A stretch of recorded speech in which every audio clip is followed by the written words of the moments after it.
Shalom Bapak Ibu Saudara yang dikasihi oleh Tuhan Yesus Kristus. Hari ini kita kembali belajar KUL dan sebelum itu mari kita masuk di dalam doa dan penyembahan. Haleluya, haleluya. Mari katakan ya Roh Kudus. Haleluya. Ya Roh Kudus, ku haus padamu. Puaskan sekarang kerinduanku, ya Roh Kudus, ya Roh Kudus, kau menuntunku, pimpin langkahku, taat selalu, nyatakan kemuliaan-Mu, nyatakan kemuliaan-Mu di tempat ini ya Tuhan Allahku.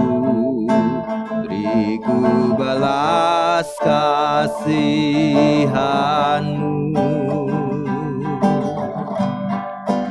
bangkitkan roh-Mu di dalamku, nyatakan kuasa nama-Mu, Yesuslah Tuhan, Yesuslah Tuhan bagi semua bangsa, Yesuslah Tuhan, Yesuslah Tuhan, Yesuslah Tuhan bagi semua bangsa. Haleluya,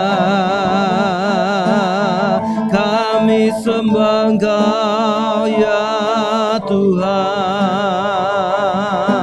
hanya Engkau yang layak, Yesus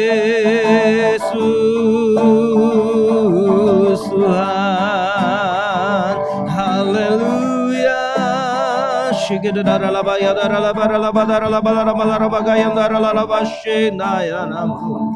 Haleluya, haleluya. Mari Roh Kudus penuhi kami. Haleluya.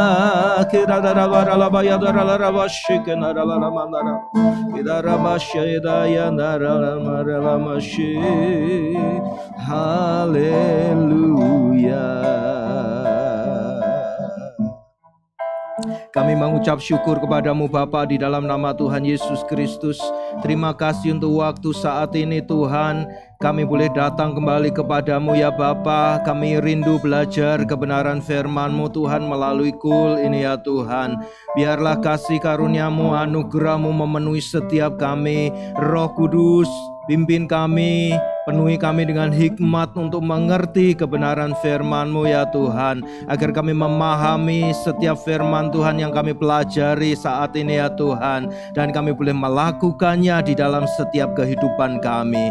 Terima kasih Bapa, kami siap terima kebenaran firman-Mu di dalam nama Tuhan Yesus Kristus. Haleluya, amin. Haleluya, haleluya, haleluya. Puji Tuhan, Bapak Ibu Saudara yang dikasihi oleh Tuhan Yesus Kristus. Hari ini sekali lagi kita mau belajar kebenaran firman Tuhan melalui KUL ini. Dan tema yang kita mau pelajari hari ini adalah terus dalam pimpinan Roh Kudus. Terus dalam pimpinan Roh Kudus. Haleluya. Mari kita baca firman Tuhan yang menjadi dasar pelajaran KUL kita hari ini dalam 2 Timotius pasal 3 ayat yang pertama. 2 Timotius pasal 3 ayat 1, firman Tuhan berkata, "Ketahuilah bahwa pada hari-hari terakhir akan datang masa yang sukar." Saya ulangi, ketahuilah bahwa pada hari-hari terakhir akan datang masa yang sukar. Bapak Ibu Saudara yang dikasihi oleh Tuhan Yesus Kristus, kondisi saat ini mencerminkan apa yang firman Tuhan yang sudah kita baca saat ini. Ya, firman Tuhan katakan bahwa akan datang masa yang sukar, dan hari ini adalah masa-masa yang sukar sedang terjadi. Bapak Ibu Saudara, di masa-masa yang seperti ini seringkali membuat hidup manusia itu menjadi susah, ada timbul kekhawatiran dalam kehidupan. Bapak Ibu Saudara, beberapa orang merasakan kesulitan untuk mendapatkan nafkah, pemasukan, ya, usaha harus tutup, beberapa mengalami PHK, beberapa dirumahkan, Bapak Ibu Saudara. Sedangkan solusi masalah karena pandemi ini ya masih belum tertangani sampai dengan hari ini. Bahkan masih banyak sekali terjadi korban, ya, terjadi bahkan ada beberapa orang yang harus meninggal karenanya. Tetapi Bapak Ibu Saudara yang dikasihi oleh Tuhan Yesus, kita harus sadar, ya Bapak Ibu Saudara, ketika masa sukar seperti ini tidak ada yang lain yang bisa kita andalkan selain daripada Tuhan sendiri. Amin. Bapak Ibu Saudara, kita tidak bisa mengandalkan kekuatan kita sendiri. Bapak Ibu Saudara, hanya Tuhan yang kita bisa andalkan. Nah Bapak Ibu Saudara, hari ini kita belajar untuk terus hidup dipimpin Roh Kudus. Ya, dalam masa-masa seperti ini berikan hati kita untuk tetap dipimpin oleh Roh Kudus.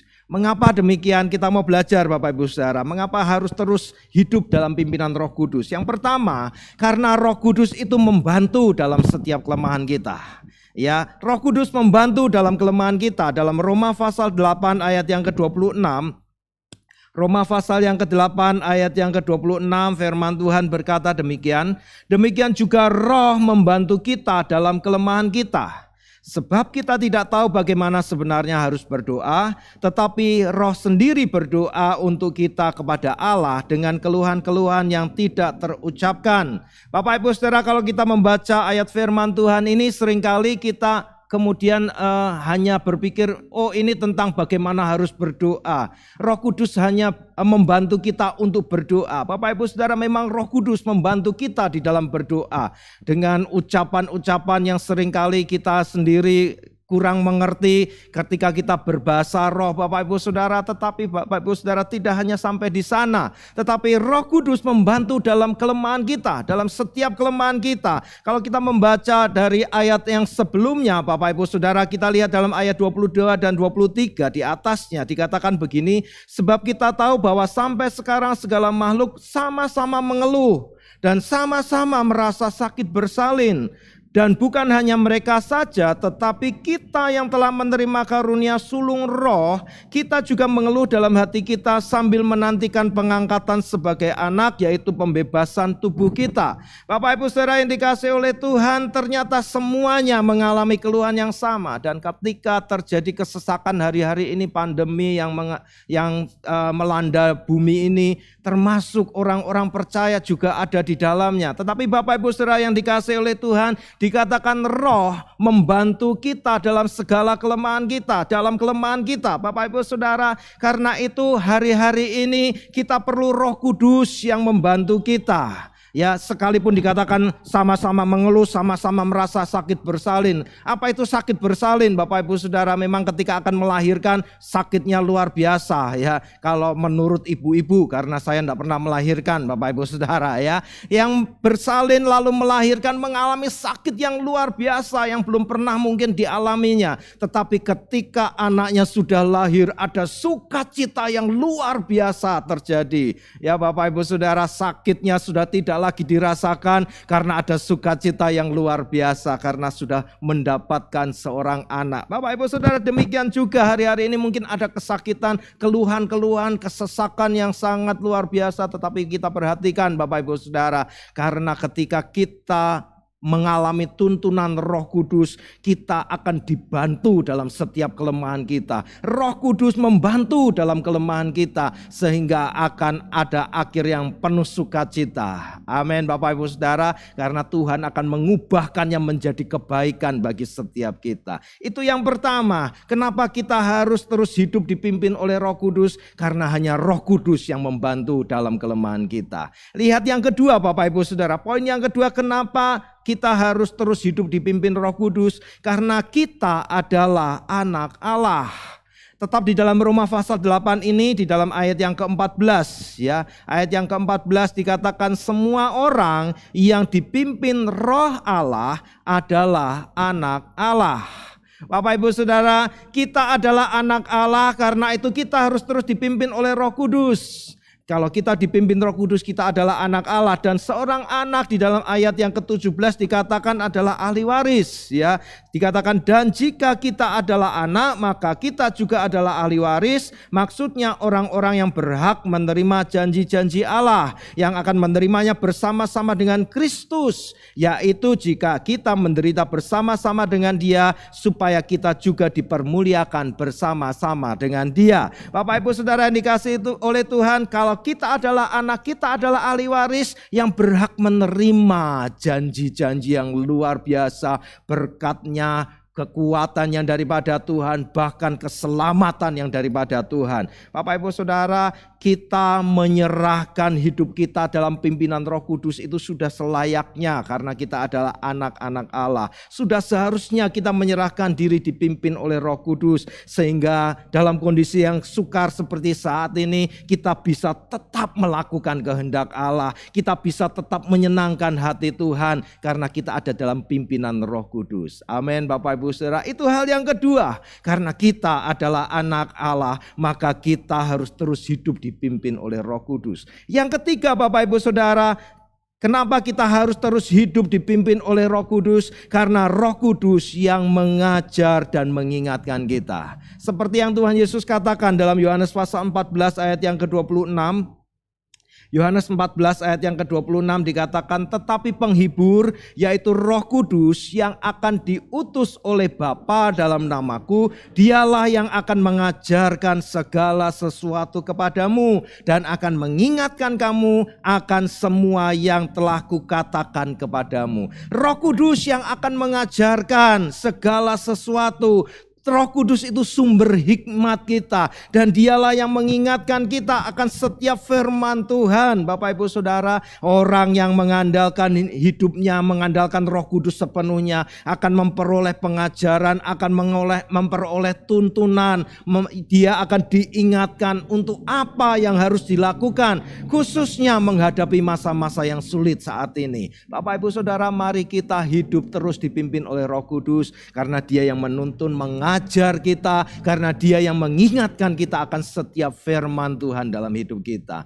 3 poin ini kita pelajari Bapak Ibu Saudara yang dikasihi oleh Tuhan Yesus, untuk hidup terus dipimpin oleh Roh Kudus. Kenapa? Karena yang pertama, hanya Roh Kudus yang membantu dalam kelemahan kita. Yang kedua, karena hanya Roh Kudus yang memimpin kita sehingga kita disebutkan sebagai anak Allah. Kita adalah anak Allah, karena itu kita hidup dipimpin Roh Kudus. Yang ketiga, kenapa kita harus dipimpin oleh Roh Kudus? Karena hanya Roh Kudus yang mengajar dan mengingatkan kita akan firman Tuhan. Bapak Ibu Saudara, mari kita mengandalkan Roh Kudus, mengandalkan Tuhan dalam hidup kita. Raja Daud menjadi sebuah contoh dalam hidup kita. Bapak Ibu Saudara, ketika akan berperang, akan memulai peperangan, Raja Daud selalu minta pimpinan Tuhan. Dia selalu bertanya kepada Tuhan. Demikian juga hidup kita. Kita mau minta pimpinan Tuhan, pimpinan Roh Kudus. Saudara nanti bisa baca dalam 1 Samuel pasal 23 ayat yang kedua dan yang keempat. Daud, dia bertanya kepada Tuhan, minta pimpinan Roh Kudus sebelum dia melakukan peperangan. Di dalam 1 Samuel pasal 30 ayat yang 8, hal yang sama dilakukan oleh Daud. Dia senantiasa cari pimpinan Tuhan, dan Tuhan selalu memberikan kemenangan, meluputkan dia dari setiap masalah ya, dari setiap kekalahan. Dia selalu tampil sebagai pemenang, dia selalu lolos dari setiap hal yang menggagalkan Bapak Ibu Saudara, karena selalu pimpinan Roh Kudus di dalam hidupnya.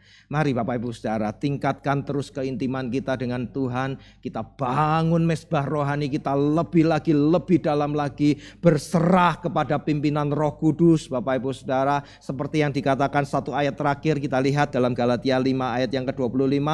Galatia pasal yang ke-5 ayat yang ke-25 ya.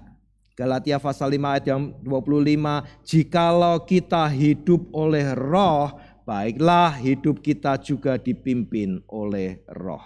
Mari setiap kita yang penuh Roh Kudus, kita mau dipimpin oleh Roh Kudus, dan jadilah para pemenang dalam menghadapi masa-masa sukar akhir zaman ini. Amin. Bapak Ibu Saudara yang dikasihi oleh Tuhan Yesus, mari kita tutup pelajaran kita dengan doa, dan setelah ini saudara bisa share, bisa saling berdiskusi satu sama lain. Tuhan Yesus memberkati kita. Mari kita berdoa. Bapa Surgawi, dalam nama Tuhan Yesus, terima kasih untuk kebenaran firman Tuhan yang kami pelajari melalui kul hari ini Tuhan. Kami percaya kasih-Mu, kuasa-Mu Tuhan Yesus memenuhi kami untuk kami lebih mengerti mengapa kami harus tetap hidup di dalam pimpinan Roh Kudus dalam seluruh kehidupan kami. Karena kami percaya Roh Kudus yang membantu dalam kelemahan kami. Kami adalah anak-anak Allah, dan kami percaya Roh Kudus yang mengajar dan mengingatkan kami akan kebenaran firman-Mu. Terima kasih Roh Kudus, tuntun kami tetap senantiasa dalam kasih kuasa-Mu Roh Kudus. Terima kasih Kau memberkati setiap kami yang sudah belajar kebenaran firman Tuhan ini. Di dalam nama Tuhan Yesus Kristus, dan biarlah setiap kami boleh menerapkannya di dalam kehidupan kami, untuk kami senantiasa melakukan kehendak Tuhan dan menyenangkan hati Tuhan. Di dalam nama Tuhan Yesus Kristus kami peralaskan doa dan ucapan syukur kami. Haleluya. Amin. Puji Tuhan. Bapak Ibu Saudara yang dikasihi oleh Tuhan Yesus, silakan Bapak Ibu Saudara boleh share satu sama lain. Tuhan Yesus memberkati. Shalom. Salam sehati.